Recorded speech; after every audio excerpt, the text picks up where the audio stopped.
찬양으로 섬겨주신 형제 자매님 진심으로 감사합니다. 우리는 굉장히 자기 중심적인 세상에 살고 있습니다. 비록 정도 차이가 좀 있긴 하지만 모든 사람은 기본적으로 이기적입니다. 우리는 이런 모습을 곳곳에서 보게 됩니다. 그렇죠? 미국에서 낙태를 찬성하는 많은 여성들이 흔히 사용하는 이제 슬로건이 있는데 My body, my choice입니다. 내 몸이니까 결정권 또한 내 것이다. 마치 엄청난 인권 문제인 것처럼 이제 주장하지만 사실 자신의 편의를 위해 아기들을 낙태할 권리를 달라는 거죠. 결국 자기 자신의 죄악된 기쁨을 추구하는 겁니다. 예전에 한국에서도 유행했던 이제 조엘 오스틴의 베스트셀러 긍정의 힘이라는 책을 기억하시나요? 그 책의 원래 제목은 영어로 Your Best Life Now인데 번역하면 지금 당신이 누릴 수 있는 최고의 삶이 바로 이 책이 기록되어 있다. 약간 이렇게 이해할 수 있습니다. 21세기의 대표적인 기복신앙 또는 이제 번영복음 설교자이고 사도 바울이 이런 사람들을 두고 경고한 적이 있죠. 디모데후서 4장 3, 4절을 보시면은 뭐라고 얘기하냐면 때가 이르리니 사람이 바른 교훈을 받지 아니하며 귀가 가려워서 자기의 사욕을 따를 스승을 많이 두고 또 그 귀를 진리에서 돌이켜 허탄한 이야기를 따르리라.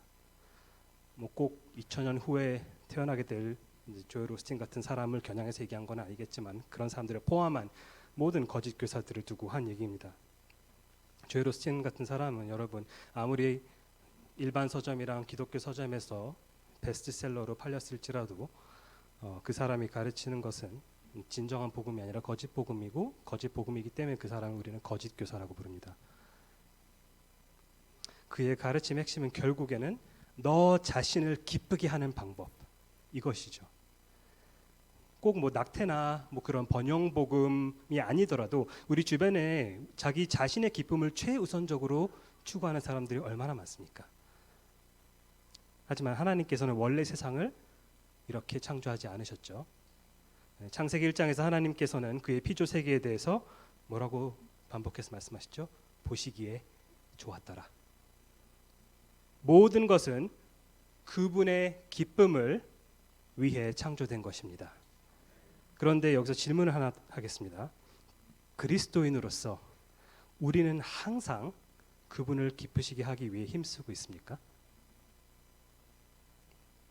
우리가 정말 솔직해지면 그렇지 않다라고 대답할 수밖에 없을 겁니다. 예수님을 믿는다고 고백하는 우리도 그분을 기쁘시게 하기 위해 힘쓰지 않는 그런 순간들이 많습니다. 물론 그렇다고 우리가 불신자들과 본질적으로 다를 게 하나도 없다는 뜻은 아닙니다. 우리가 믿지 않는 자들과 다른 이유는 우리가 그분을 기쁘시게 하는 것이 가능한 반면에 그리스도인으로서 반면에 그들은 그분을 절대로 기쁘시게 할 수 없기 때문입니다. 히브리서 11장 6절에서 믿음이 없이는 하나님을 기쁘시게 하지 못하나니 하나님께 나아가는 자는 반드시 그가 계신 것과 또한 그가 자기를 찾는 자들에게 상 주시는 이심을 믿어야 할지니라라고 말하고 있죠.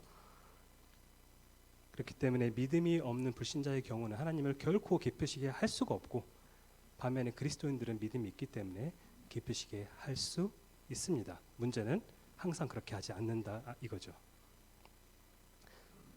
자, 그리스도인들도 그분을 기쁘시게 하는 일에 자주 실패하게 되는데 특히 우리가 우리 자신을 기쁘게 하려고 할 때 그렇습니다.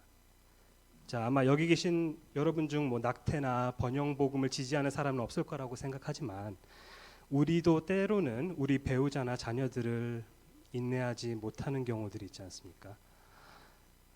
우리도 종종 특히 피곤할 때 선한 일을 할 수 있는 좋은 기회가 눈앞에 왔을 때에도 그 기회를 그냥 지나치지 않습니까?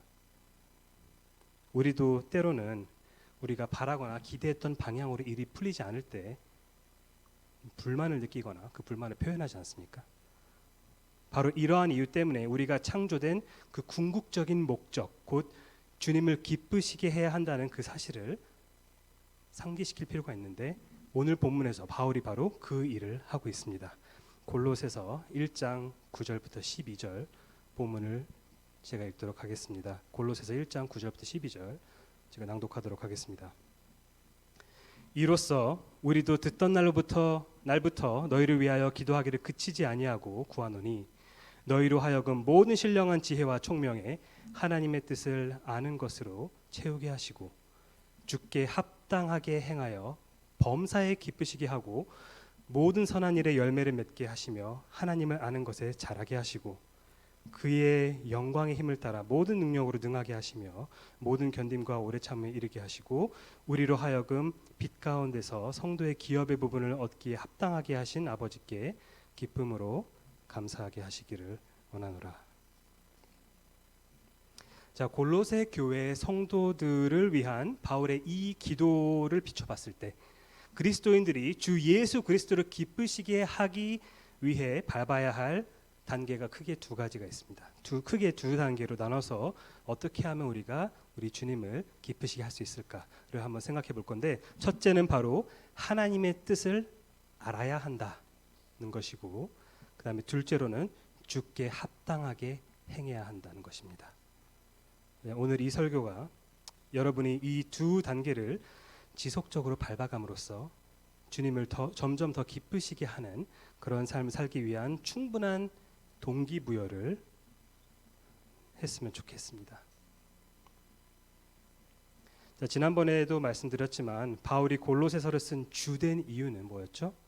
바로 골로새 이단이라고 하는 그런 유대교의 율법주의와 그리고 이교도의 그 우상 숭배가 이제 혼합된 그 사상이 교회를 위협하고 있기 때문에 그것들을 의식하면서 바울이 이 편지를 썼다고 말씀드렸습니다. 이런 위협으로 인해 골로새 교회가 흔들리지 않고 견고하게 설 수 있도록 돕기 위해 바울은 이 편지에서 예수 그리스도의 지극히 높으심과 그분의 그 충분하심을 강조하고 있는 거죠. 그리스도인으로 살아가기 위해 우리가 의지해야 할 것은 예수 그리스도 단 한 분이지 예수 그리스도 플러스 알파가 아니라는 겁니다. 이 주제를 기억하면서 우리가 골로새서를 계속 읽어야 하는데, 지난주에는 3절부터 8절에서 바울이 하나님께 감사하는 본문이었고, 오늘은 특히 하나님께 기도하는 본문을 이제 보고 있는 것입니다. 자, 주님을 기쁘시게 하는 방법의 첫 단계는 바로 하나님의 뜻을 먼저 아는 것입니다. 9절에서 바울은 이로써, 아니면 이 때문에 우리도 듣던 날부터 너희를 위하여 기도하기를 그치지 아니했다라고 지금 말하고 있죠.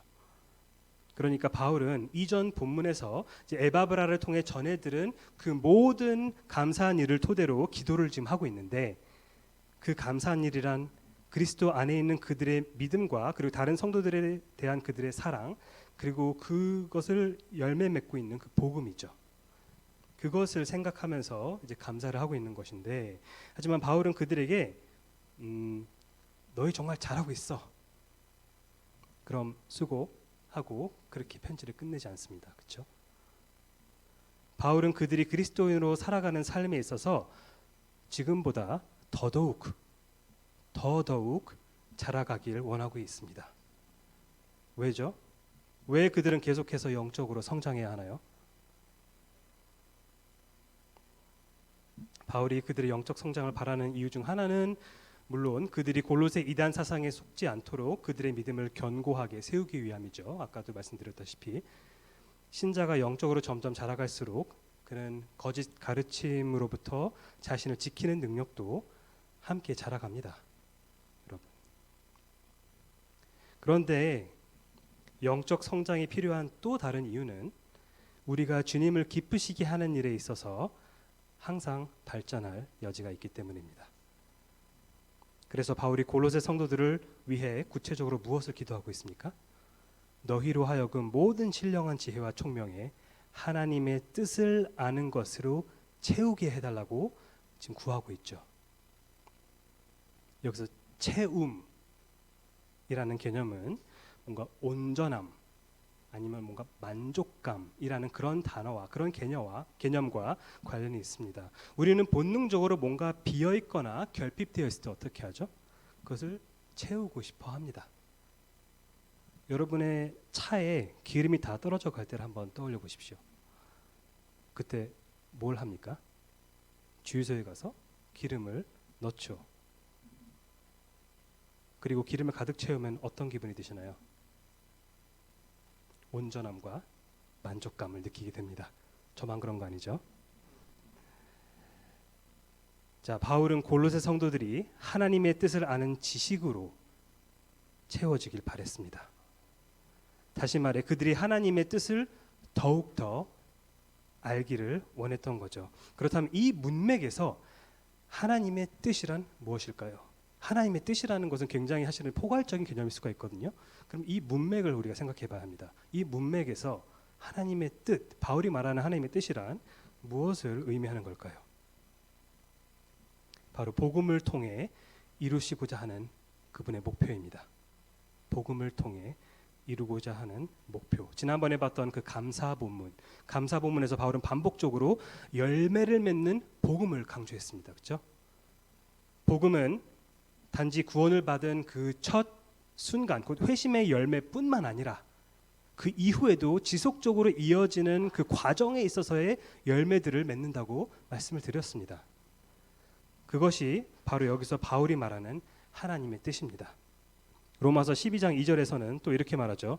너희는 이 세대를 본받지 말고 마음을 새롭게 함으로 변화를 받아 하나님의 선하시고 기뻐하시고 온전하신 뜻이 무엇인지를 분별하도록 하라는데, 그 맥락이 로마서 12장 2절 안에서도 이 세대를 본받지 말고 마음을 새롭게 함으로써, 마음을 새롭게 한다는 것은 거듭난다라는 거 이야기를 하는 게 아니라 점점 더 날마다 우리 마음이 점점 더 거룩하게 되고 정결하게 되고 하나님께서 기뻐하시는, 다시 말해서 예수 그리스도의 형상을 닮아가는 어떤 그런 그 성화의 과정을 의미하는 겁니다.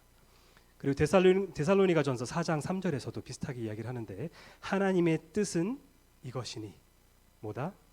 너희의 거룩함이라. 거룩함, 성화라고도 합니다. 따라서 바울이 바라는 것은 신자들을 향한 하나님의 뜻을 더욱더 알기를 원하는데, 그 하나님의 뜻이란 바로 그들의 영적 성장, 곧 그들의 그 성화라는 거죠. 하나님께서는 그들이 영적으로 성장하기를 바라고 있다는 겁니다. 자, 여러분이 이 사실을 어느 정도는 이미 알고 계시리라고 생각합니다. 하지만 문제는 이 사실을 충분히 알고 계시느냐는 겁니다. 우리는 하나님께서 거룩하신 분이라는 사실을 알고 그리고 고백하지만 정말 그분께서 얼마나 거룩하신지는 다 알지 못합니다. 왜냐하면 무한하신 하나님께서는 무한히 거룩하신 분이기 때문입니다. 그래서 유한한 피조물인 우리가 그 무한하신 거룩을 다 알 수는 없죠. 다 알 수는 없지만 우리는 그분의 거룩하심을 더욱 더 알아가기 위해 힘써야 하는 것이죠. 자, 마찬가지로 우리는 우리의 영적 성장을 이루고자 하시는 그분의 뜻을 아는 그 지식에 있어서도 자라가야 합니다. 그분의 뜻을 아는 지식에 있어서 자라가야 합니다. 바울이 이렇게 말하는 데는 간단한 원리가 전제로 깔려 있는데, 바로 여러분이 하나님의 뜻을 더 많이 알수록 여러분이 하나님의 뜻에 따라 더 많이 자란다는 겁니다. 더 많이 알수록 더 많이 자란다. 간단하죠?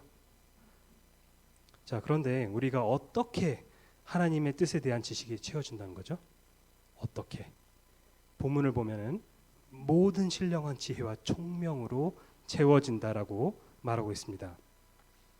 여기서 신령하다 내지는 영적이다 라는 그 말은 그 지혜와 총명의 근원이 바로 여러분 안에 거하시는 영이신 성령님이심을 의미합니다.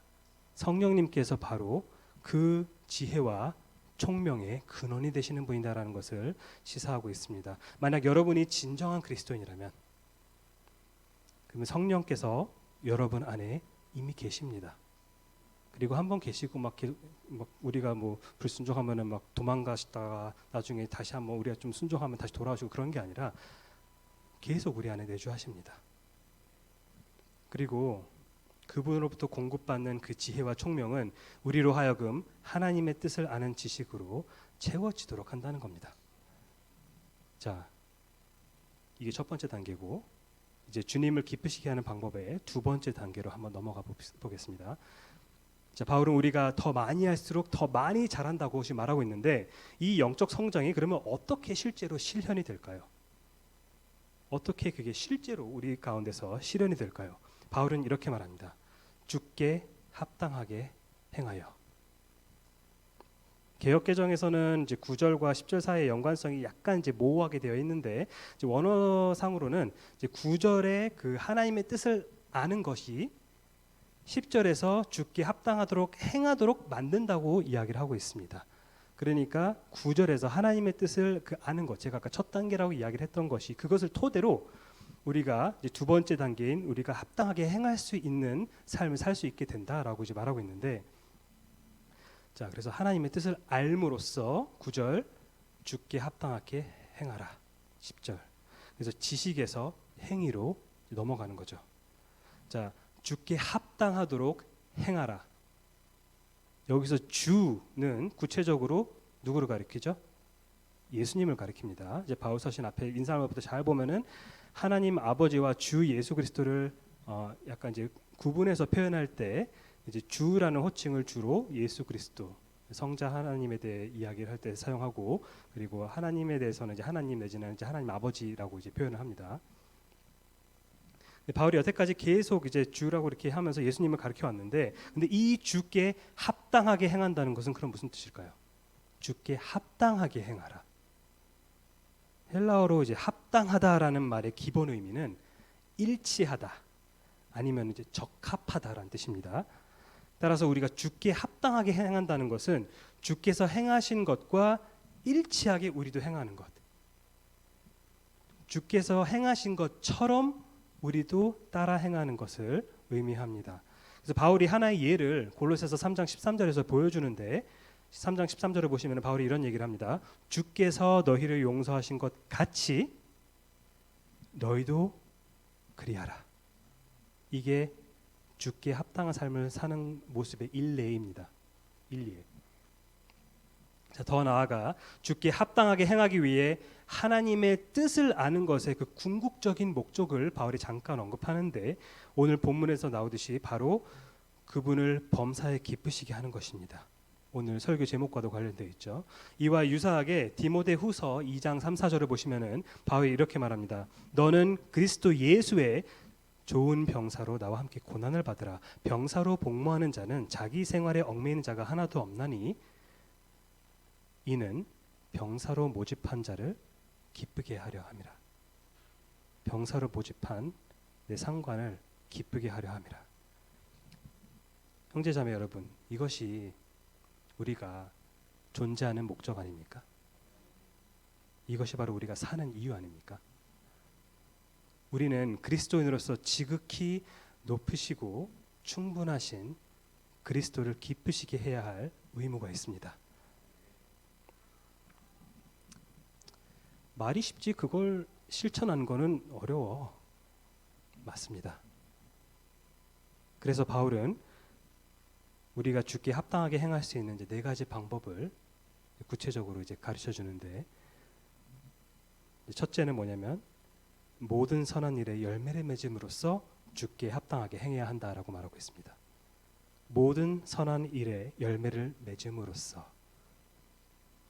자, 바울이 이제 열매를 맺다라는 표현을 사용하는데, 이것은 사실 창세기 1장에 나와 있는 하나님의 창조 사역을 암시하는 것입니다. 바울은 구약 성경을 잘 알았을까요? 잘 몰랐을까요? 아주 잘 알았죠. 우리보다 훨씬 더 잘 알았을 겁니다. 그래서 바울이 성경을 쓸 때 그냥 대충 썼을까요? 아니면은 한 마디 한 마디에 의미를 담아서 하나님의 영감으로 그렇게 썼을까요? 창세기 1장 11, 12절에서 모세가 이렇게 썼습니다. 하나님이 이르시되 땅은 풀과 씨 맺는 채소와 각기 종류대로 씨 가진 열매 맺는 나무를 내라 하시니 그대로 되어 땅이 풀과 각기 종류대로 씨 맺는 채소와 각기 종류대로 씨 가진 열매 맺는 나무를 내니 하나님이 보시기에 좋았더라. 이런 이야기를 합니다. 그리고 창세기 1장 그 밑에 22절을 보시면은 그 유명한 생육하고 번성하라라는 그런 명령이 나오죠. 하나님께서 이제 아담과 하와한테 이렇게 명하시는데 여기서 생육하라란 단어는 원래 그 열매랑 같은 뿌리에서 나온 말입니다. 그래서 다시 말해서 좀 생육하라는 말을 조금 더 직접적으로 풀어서 이제 번역을 하면은 열매를 많이 맺으라라고 하나님께서 말씀하고 계신 거거든요. 자, 다시 골로새서로 돌아와서 바울은 앞서 1장 6절에서도 골로새서 1장 6절에서도 열매를 맺어 자란도다 이런 이야기를 했고 거기서도 이제 그리고 또 이제 오늘 본문에서도 이제 창조 사역을 암시하는 표현을 지금 쓰고 있습니다. 자, 중요한 것은 그렇구나. 창세이랑 관련 있네. 신기하다. 이게 아니라 왜 이런 표현을 썼느냐는 겁니다. 왜? 그리고 그 이유는 바로 바울이 복음이 성취하는 그 결과를 하나님의 새 창조 사역으로 여기고 있기 때문입니다. 다시 하나님께서 만물을 지으신 첫 창조 사역, 창세기에 나와 있던 첫 창조 사역과 관련된 그 표현, 열매를 맺는다. 이 표현을 지금 신약에서 골로새 교인들에게 쓰는 편지에 복음과 관련된 내용에서 거기에 적용함으로써 이 복음이 이루고 있는 그 결과가 바로 하나님의 새 창조 사역이다라고 지금 말하고 있는 겁니다, 여러분. 첫 창조와 새 창조가 이렇게 비교돼서 나오는 거는 여기서뿐만 아니라 앞으로 골로새서 이제 심심치 않게 다시 등장할 거니까 기억해두면 좋습니다.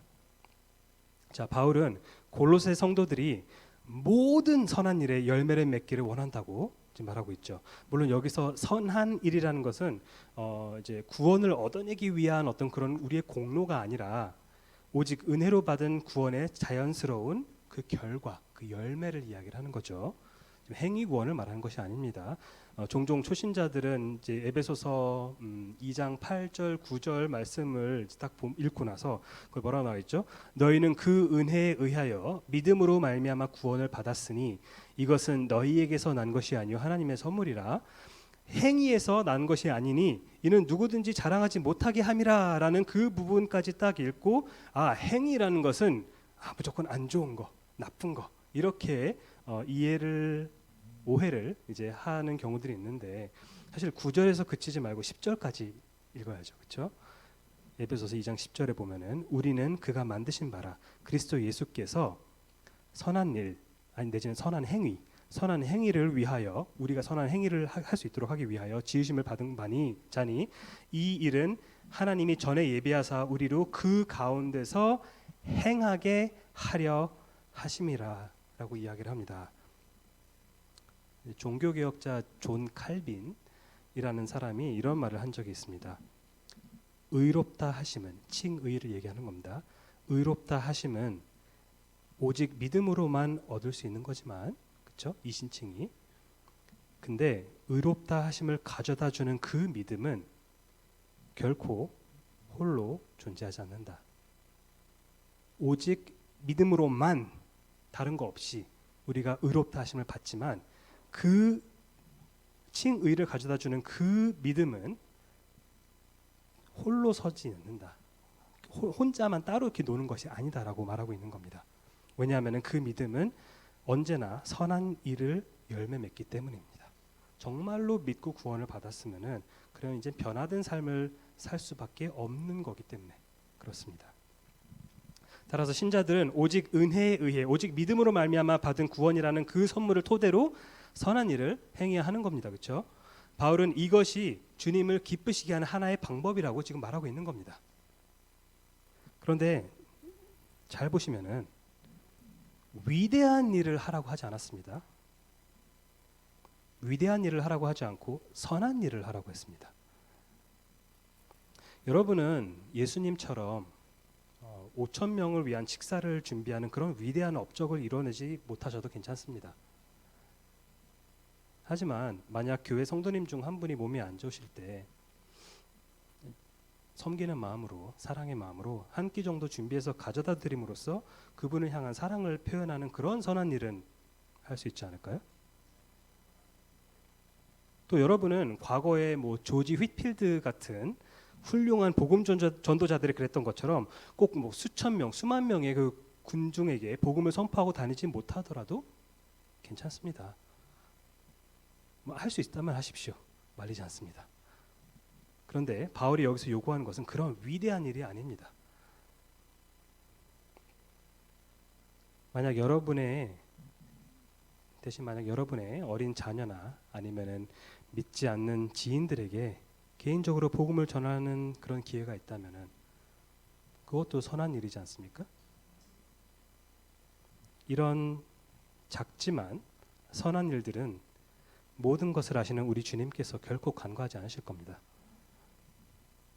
자, 이제 주께 합당하게 행할 수 있는 이제 두 번째 방법. 첫 번째 방법 열매 맺는 거, 선한 일에 있어서 열매 맺는 거. 두 번째 방법을 보겠습니다. 바로 하나님을 아는 것에 자라가라. 하나님을 아는 것에 있어서 자라가라. 주님께서는 우리가 선한 일을 할 때에만 기뻐하시는 것이 아니라 뭔가를 행동을 할 때에만 기뻐하시는 것이 아니라 우리가 하나님께서 어떤 분이신지를 그 아는 지식에 있어서 하나님이 누구신가에 대해서 그걸 정말 진정으로 아는 그 지식에 있어서 자라갈 때 또한 기뻐하십니다. 앞서 9절에서 바울은 신자들이 하나님의 뜻을 아는 것으로 채우게 되기를 원한다라고 말했죠. 여기서 10절에서는 한 걸음 더 나아가서 주께 합당하게 행하기 위해 하나님을 아는 지식이 더 자라가야 한다고 말하고 있습니다. 한 성경학자는 이거에 대해서 이렇게 설명을 합니다. 부자가 더 부자가 된다는 그 이치는 특히 영적인 영역에서 사실이다. 하나님의 뜻을 아는 지식은 더 많은 지식과 영적 성장을 가져다 준다. 죄는 우리를 점점 더 깊은 타락으로 빠뜨리는 악순환의 고리가 되지만 하지만 하나님을 아는 지식은 우리를 하나님의 주권적인 목적을 성취하는 데 점점 더 깊이 인도하는 선순환으로 우리를 인도한다라고 말하고 있습니다. 영적으로 이제 부익부 빈익빈 현상이 어느 정도는 있다는 거죠. 그래서 우리가 더 많이 알아가야 합니다. 또 우리가 하나님을 더 알아갈수록 주 예수님께서 기뻐하시는 이유가 또 간단하게 한 가지 더 있는데 하나님을 아는 지식이 자라갈수록 우리가 그분께 더욱 감사하게 되죠. 그리고 그분을 더욱 더 찬양하게 되기 때문에 그러니까 하나님이 어떤 분이신지를 더 많이 알고 그분의 그 행하심, 사역, 그분께서 어떤 일들을 이루셨는지를 구속사 전체를 통틀어서 뿐만 아니라 우리 삶 가운데에서도 내 개인적인 삶 가운데서도 어떤 일을 행하셨는지를 생각하고 알고 묵상하면 묵상할수록 자연스럽게 우리가 더 그분께 감사하게 되고 더 그분을 찬양할 수밖에 없지 않습니까? 그래서 하나님을 더욱더 알아가는 방식으로 우리가 주께 합당하게 행하는 삶을 살 수 있다는 겁니다. 자, 11절로 가봅시다. 11절에서 바울은 주께 합당하게 행하는 이제 세 번째 방법을 언급하는데 그의 영광의 힘을 따라 모든 능력으로 능하게 된다라는 것입니다. 자, 능하게 된다는 것은 기본적으로 뭔가를 할 수 있게 된다는 거죠. 뭔가를 할 수 있게 된다. 근데 보다시피 능하게 된다. 이거 수동태입니다. 수동태. 그렇죠? 신자가 스스로 능하게 되는 것이 아니라 누군가에 의해 능하게 된다는 것인데 그 능하게 하신 이가 바로 하나님이시라는 거죠. 그래서 우리는 우리 자신의 능력으로 주께 합당하게 행하는 것이 아니라, 그렇죠? 우리 자신의 능력으로 주께 합당하게 행할 수 있는 것이 아니라 우리를 능하게 하시는 하나님의 능력으로 우리가 주께 합당하게 행할 수 있다는 겁니다. 그리고 이 하나님의 능력은 하나님의 그 영광의 힘에 뿌리를 두고 있습니다. 자, 우리는 능력이라는 단어랑 이렇게 힘이라는 단어를 생각할 때 주로 이제 동일하거나 이제 비슷한 의미로 사용하고 있기 때문에 이제 바울이 여기서 약간 뭔가 좀 같은 말을 반복하나, 좀 중언부언하나, 약간 이런 생각을 할 수가 있는데 여기서 문맥상 하나님의 능력이라는 것은 구체적으로 뭐를 의미하는 거냐면 우리가 실제로 그리스도께 합당하게 행할 수 있도록 우리를 능하게 하는 그 능력, 그걸 가능하게 하는 그 능력, 우리에게 적용되는 그 능력을 이야기를 하는 거고, 힘이라는 것은 이 문맥상으로 봤을 때는 그분의 그 주권적인 권위로서 그 능하게 하시는 그분의 그 능력의 그 밑바탕, 그 근거, 토대가 되고 있다는 것을 말하고 있다고 보면 됩니다. 좀 말이 어렵죠? 자, 이해를 돕기 위해서 비유로 한번 설명해 드리자면은, 자, 능력이라는 것은 의사가 실제로 환자를 이제 치료할 수 있는 어떤 그런 의학적 실력, 실제로 그걸 적용할 수 있는 그 실력을 의미한다면, 힘이라는 것은 이 본문을 토대로 빗대고 있는 겁니다. 힘이라는 것은 의사가 그 치료를 할 수 있게 해주는 그 의사 면허라고 또 볼 수 있겠습니다. 그 자격을 주는 것. 하나님께서는 주권적인 분이시기 때문에 그분의 그 주권적인 권위를 토대로 그분께서 우리에게 그 은혜롭게 우리가 능하게 될 수 있는 그러한 능력을 우리에게 부여하실 수 있다는 겁니다. 자, 성화에 있어서 우리가 해야 할 일이 있나요, 여러분? 성화에 있어서 우리가 해야 할 일이 있습니까? 물론이죠. 물론 있습니다. 그런데 우리가 그 일을 한다고 해서, 내가 그 일을 한다고 해서 나에게 돌아오는 공로가 있나요? 공로가 있습니까? 우리가 성화에 있어서 나도 뭔가를 하기 때문에 저 좀 인정해 주시죠 하나님 이라고 우리가 이야기를 할 수 있습니까? 없습니다. 왜 없죠? 왜냐하면은 우리가 그리스도인으로 살아가면서 걷는 한 걸음 그 한 걸음은 전적으로 우리가 그 걸음들을 걸을 수 있게 능하게 하신 그 하나님의 은혜에 달려있기 때문에 우리가 뭔가를 하긴 하지만 그 하는 것도 사실은 우리 힘으로 하는 것이 아니라 우리에게 능력을 주신 하나님께서 해주신 거기 때문에 우리가 성화를 이루어갈 때 한편으로는 물론 그냥 가만히 있는다고 해서 우리가 자연스럽게 자동으로 성화되지는 않습니다. 하지만 우리가 뭔가를 하긴 하지만 그렇다고 해서 내가 뭔가를 한 게 있으니까 그러니까 나도 좀 인정받고 나에게도 좀 영광을 나눠주십시오라고 우리가 할 수는 없는 겁니다. 왜냐하면 애초에 우리가 그 하게 된 것 자체도 하나님의 은혜로 이루어진 것이기 때문에 그렇습니다. 그래서 시작부터 끝까지 구원 전체가 우리의 그 거듭나고 믿고 의롭다 하심을 받고 이런 것뿐만 아니라 우리가 성화의 과정을 겪어가고 마지막 날에 우리가 다 우리 몸이 부활하고 예수 그리스도와 함께 영원히 그 새하늘과 새 땅에서 우리가 기쁨 가운데 거하게 될 때 그 구원의 그 전체적인 과정 전체가 다 시작과 끝이 다 하나님께서 은혜로 이루어 주시는 겁니다. 그래서 빌립보서 2장 12, 13절에서 바울이 이렇게 말하죠. 여러분도 잘 아시는 본문이지만 항상 복종하여 두렵고 떨림으로 너희 구원을 이루라. 우리의 역할이죠. 너희가 너희 구원을 이루라. 그런데 이건 성화에 대한 이야기입니다. 그런데 다음 절에서 너희 안에서 행하시는 이는 누구냐? 바로 하나님이시다. 하나님이시니 자기의 기쁘신 뜻을 위하여 너희에게 소원, 그러니까 원함을 우리에게 두시고 우리가 그리고 그 원함을 토대로 행할 수 있도록 하신다. 우리에게 원함, 순종하기를 원한다. 하나님을 찬양해야지. 내가 순종해야지. 내가 회개해야지. 이러한 원함을 주시는 분도 하나님이시라는 겁니다. 그렇기 때문에 성화는 궁극적으로는 오직 하나님께 영광이 돌아가야 하는 것입니다. 자, 그런데 오늘 이렇게 능하게 하심으로써 우리는 무엇을 이루게 됩니까? 오늘 본문에서 모든 견딤과 오래 참음에 이르게 된다라고 말합니다. 자, 이제 아까 읽었을 때도 그렇고 제가 기쁨으로라는 단어를 일부러 생략했는데 이제 헬라어는 좀 어순이 좀 다릅니다. 이제 개역개정이랑. 그래서 이제 헬라어 성경을 보면은 이 부분은 좀 더 자연스럽게 12절과 이제 연결되기 때문에 제가 일부러 이렇게 생략한 거고. 자, 어쨌든 이 모든 견딤과 그리고 오래 참음, 견딤, 오래 참음 이 두 단어는 굉장히 비슷하죠. 이것도 유의어인데 약간의 뉘앙스 차이가 있습니다. 이제 견딤이라는 것은 특히 이제 이런 뉘앙스 차이 이런 거 이야기를 할 때는 그냥 이제 한국어를 토대로 뉘앙스 차이를 말씀드린 건 아니고 이 단어들이 실제로 옛날에 그 당시에 그 사람들이 어떤 식으로 주로 썼었는지를 토대로 말씀을 드리는 겁니다. 자, 견딤이라는 그 단어는 이제 박해와 곤경 가운데 처했을 때 버티는 능력입니다. 힘든 상황, 이런 상황에서 내가 버티는 능력. 그리고 오래 참음이라는 것은 뭔가 어떤 그런 외부 상황과 상관없이 내가 스스로 내 안에서 평정심을 유지하는 상태를 이야기를 합니다. 따라서 골로새 교회가 처한 그 상황을 생각해 봤을 때 그럼 이 말은 골로새 교인들에게는 어떤 의미가 있을까요? 그들이 이단 사상의 위협을 버텨내기 위해서는 견딤이 필요한 거고 곤경 속에서 버티는 힘이니까. 그런데 그런 긴장 상태 속에서도 신자들이 이제 모두 그럼 예민해져 있겠죠? 만약에 우리 교회에 막 신천지가 들어왔다는 어떤 그러한 소문을 들었어요. 누구지? 다들 좀 예민해질 수밖에 없겠죠. 근데 모두 예민해져 가지고 그렇게 되면은 어떻게 될 수 있습니까? 서로 간의 관계에 금이 갈 수도 있고 서로 상처를 주고받을 수 있겠죠. 근데 그렇게 되지 않도록 우리 가운데 우리가 기본적으로 우리 가운데 평정심을 유지할 수 있도록 할 수 있는 것, 그것이 바로 오래 참음입니다.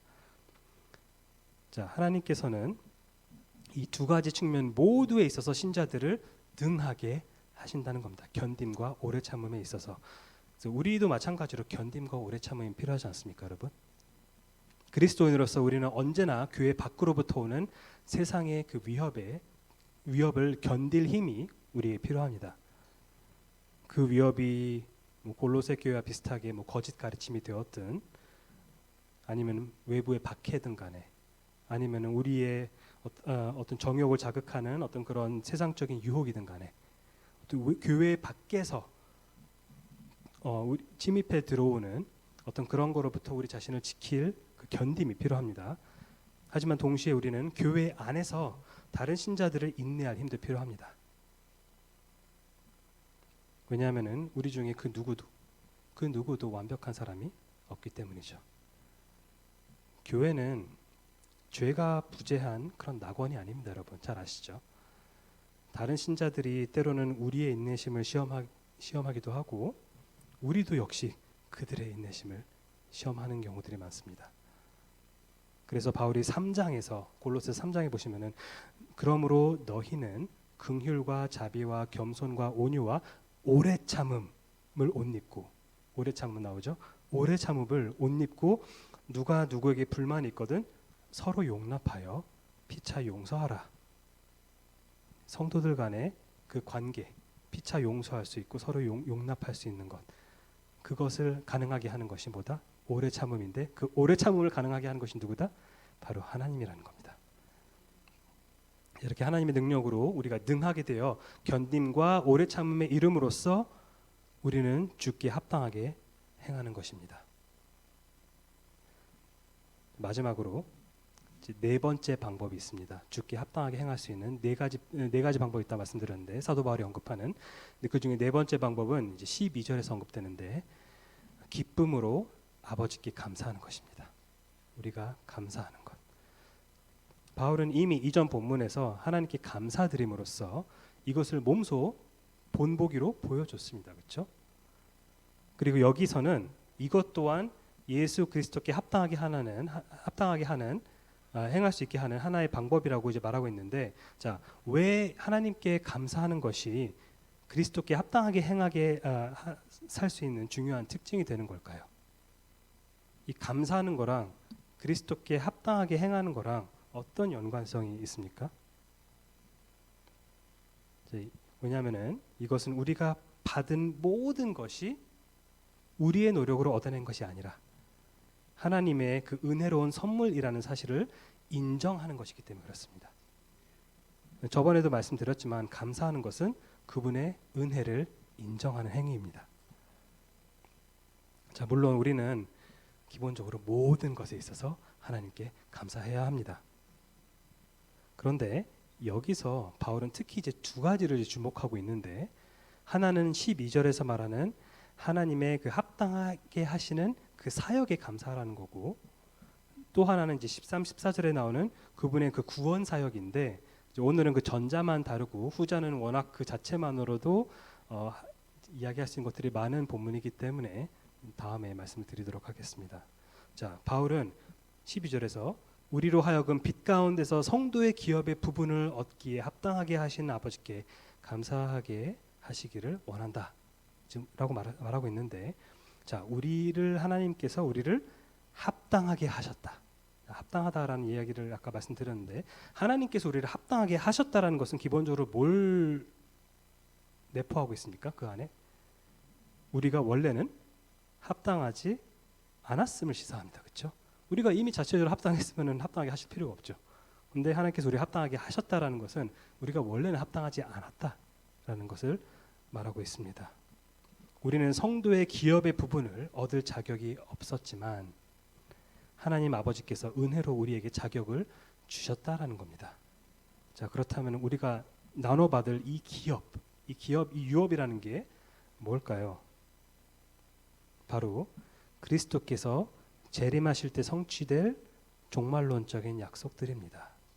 5절에서 바울은 너희를 위하여 하늘에 쌓아둔 그 소망에 대해서 이제 언급했었죠. 지난주에도 말씀드렸지만 이 소망이라는 것은 그리스도의 재림 때 신자들이 경험하게 될 영화, 즉 영광스럽게 되는 축복을 말하고 있는 거라고 이제 말씀을 드렸습니다. 그리고 이 영화에 대해서 제가 저번에 막 이렇게 구체적으로 말씀을 안 드렸던 것 같은데 여기서 다 이야기를 할 수 없지만 기본적으로 영화라는 거는 그냥 이렇게 추상적인 어떤 그런 게 아니라 나중에 성도들이 이제 썩지 않을 그 몸의 부활을 얻는 것까지 포함한 개념입니다. 그래서 영화를 우리 나중에 영화롭게 된대라고 할 때는 그냥 우리가 뭔가 좀 멋져진대 약간 이게 아니라 물론 멋져지시겠지만 근데 그보다도 주님께서 다시 재림하실 때 우리가 그분과 함께 다시 이제 우리가 부활하게 되면서 우리가 더 이상 죽지 않을, 더 이상 고통과 슬픔을 느끼지 못할 영원히 그의 나라 가운데 새하늘과 새 땅에서 주님과 함께 거할 수 있는 삶 살 수 있게 되는 그 모든 것을 아우르는 말이 바로 우리의 영화입니다. 자, 근데 이와 같이 이제 다시 본문으로 들어와서 12절의 그 기업도 마찬가지로 그 소망과 마찬가지로 그 종말론주의 소망과 마찬가지로 이 기업이라는 것도 그날에 우리가 받게 된다는 것입니다. 그 뒤에 3장 23절 24절을 보면은 바울이 무슨 일을 하든지 마음을 다하여 주께 하듯 하고 사람에게 하듯 하지 말라. 이는 기업의 상을 주께 받을 줄 아나니라고 말합니다. 여러분 우리가 현재에 집중하는 것도 물론 굉장히 중요하지만 우리가 물론 이제 과거에 매여 있거나 아니면 우리가 현재는 전혀 신경도 안 쓰고 자꾸 막 아직 오지 않은 미래에 대해서만 생각하는 거 잘못된 거죠. 하지만 그렇다고 근시안적으로 눈앞에 있는 것에만 또 연연해서는 안 됩니다. 마지막 날에 주님께서 우리에게 주실 것이라고 약속한 것들을 우리가 믿고 그 기대하는 그런 마음이 우리에게 있어야 합니다. 그런 마음을 가지라고 성경에서 아직 일어나지 않은 일들에 대해서 계시하고 있는 겁니다. 서론에서 잠시 조엘 오스틴이라는 사람에 대해서 이야기를 했는데 조엘 오스틴 같은 사람은 지금 우리가 이 생애에서 최고의 삶을 누릴 수 있다고 말하는데 성경은 그와는 달리 우리가 누릴 진정한 최고의 삶이라는 것은 주님께서 다시 오는 그날에 우리가 누리게 될 것이라고 말하고 있습니다. 그래서 원래는 전혀 자격이 없는 우리들이지만 그분의 풍성하신 은혜로 우리가 빛 가운데서 그 기업을 얻을 수 있도록 그리스도 안에서 자격을 주시는 것, 그것이 바로 하나님이시고 우리가 그 하나님 아버지께 감사함으로 주께 합당한 삶을 살 수 있다고 말하고 있습니다. 형제자매 여러분, 여러분을 향한 제 기도는 여러분이 우리 주 예수 그리스도를 기쁘시게 하는 삶을 사는 것입니다. 그러기 위해서는 먼저 하나님의 뜻을 아는 지식으로 우리가 채워져야 합니다. 하나님의 뜻이 뭔지 모르면 어떻게 그분을 기쁘시게 하겠습니까? 그런데 그분의 뜻은 여러분이 믿고 있는 복음을 토대로 영적으로 자라가는 것인데 여러분이 이것을 이미 알고 있다는 것을 저도 알고 있지만 여러분은 이것을 더더욱 알아가야 합니다. 그리고 여러분이 이것을 더 알면 알수록 여러분은 주께 합당하게 행하는 삶을 살 수 있게 될 겁니다. 그래서 만약 여러분 중 신앙적으로 좀 제자리 걸음을 좀 하고 있다라는 생각을 하고 계신 분이 계시다면 다시 정신 차리시고 주 예수 그리스도의 기쁨을 위한 다음 걸음을 내디디십시오. 우리는 이것을 정리하자면 어떻게 하면 우리가 주께 합당한 삶을 살 수 있다고 이야기를 하고 있습니까? 첫째, 모든 선한 일의 열매를 맺음으로써 할 수 있는데 아까 말씀드렸다시피 아주 작은 선한 일일지라도 여러분이 그분을 위해서 한다면은 그러면 그분께서 그걸 기뻐 받으실 거라는 것을 기억하시고, 두 번째로는 하나님을 아는 지식에 있어서 더욱 더 자라감으로써 우리가 합당하게 행할 수 있고, 또 여러분의 능력이 아닌 그분의 능력으로서 능하게 됨으로써 하나님의 그 능력을 통해서 우리가 할 수 있는 것이고, 그 다음에 네 번째로 여러분의 영원한 기업을 상속받을 수 있도록 여러분을 합당하게 하신 아버지께 감사드림으로써 우리가 주께 합당한 삶을 살 수 있다라고 바울이 이야기를 하고, 또 골로새 교인들을 위해서 기도하고 있는 겁니다. 주께서 이 모든 것을 통해 기뻐하시길 간절히 바랍니다. 자, 함께 나 주님의 기쁨 되기 원하네를 우리 진심을 담아 주님께 올려